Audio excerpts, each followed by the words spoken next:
নমস্কার, আপনারা দেখছেন ডিকোড মিডিয়া। আপনাদের সাথে রয়েছি আমি বিনীতা। শিলিগুড়িতে ভোটার তালিকা নিয়ে বিতর্কে এবার নাম জড়ালো বিশ্বকাপজয়ী ক্রিকেটার রিচা ঘোষের। 2025 সালের বিশ্বকাপজয়ী ভারতীয় দলের সদস্য রিচা ঘোষের নামের পাশে এসআইআর এর চূড়ান্ত তালিকায় বিচারাধীন উল্লেখ থাকায় পরিবার ও স্থানীয়দের মধ্যে তীব্র উদ্বেগ তৈরি হয়েছে। পরিবার সূত্রে দাবি, 2002 সালের ভোটার তালিকায় তাদের নাম ছিল এবং সমস্ত বৈধ নথিও জমা দেওয়া হয়েছে।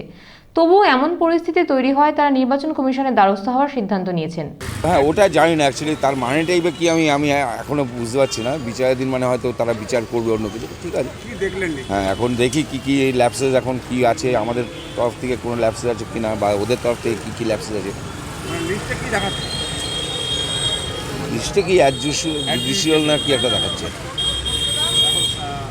কিন্তু ও তো দেশের একটা ফিগার, ও তো দেশের মুখ। হ্যাঁ ঠিক আছে, কিন্তু যাই কথা বলি তাদের সাথে কথা না বলে তো এগুলো বোঝা যাবে না। এখন যতই হোক না কেন যে একটা প্রসেসের মধ্যে কি হয়েছে কি না হয়েছে। রিচা ঘোষ শিলিগুড়ির বাসিন্দা। তার ভারতীয় নাগরিকত্ব নিয়ে প্রশ্ন তোলার ঘটনায় ক্ষোভে ফুঁসছেন স্থানীয় মানুষজন। তাদের বক্তব্য, দেশের হয়ে বিশ্বকাপ জয় করা এক ক্রিকেটারের নাম যদি বিচারাধীন দেখানো হয় তবে সাধারণ মানুষের অবস্থা কি? যখন লিস্ট পাবলিশ হলো, আমরা সব লিস্টগুলোই দেখলাম, তখন আমরা প্রথমে যেটা নজরে আসলো যে রিচা ঘোষের নামটা কেন বাদ বিচারাধীনে আন্ডারে আছে। তো আমরা তো খুব অবাক হলাম, কারণ ওর তো সমস্ত ডকুমেন্টস ঠিকঠাক আছে, কারণ ওর ডকুমেন্টস ঠিকঠাক আছে বলে তো পাসপোর্টটা পেয়েছে। ও তো দেশের গর্ব, বিশ্বের গর্ব। শুধু ও না, অনেকে যারা আছেন, 50 বছর ধরে ভোট দিয়ে যাচ্ছেন, 20 বছর ধরে ভোট দিয়েছেন, তাদের নামটাও বাদ পড়েছে। হয়তো তাদের হিয়ারিংও ডাকা হয়নি, তারা জানেই না। তারা কালকে দেখে তো ভীষণ চিন্তায় পড়ে গেছে যে আমাদের তো হিয়ারিংও ডাকা হয়নি, আমরা তো সব ভোট দিয়েছি 2002 থেকে। কেউ বলেছে আমরা 1960 সন থেকে 70 থেকে 72 থেকে ভোট দিয়েছি, তাদের নাম বাদ পড়েছে। এটা কারণটা কি? এটা নিয়ে খেলা হচ্ছে? এভাবে কি হতে পারে যে মানুষের নাম ইচ্ছা করলো বাদ দিয়ে দিলাম? সেটা তো ঠিক না।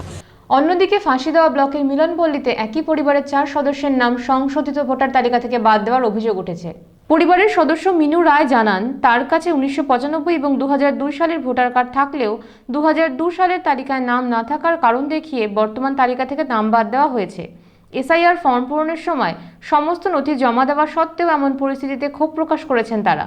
যখন 2000-এ ভোট হয়েছিল 2002-এ, তখন আমি মেডিকেলে আমার পাথর অপারেশন করেছিল, তাই জন্য আমি ভোট দিতে পারি না।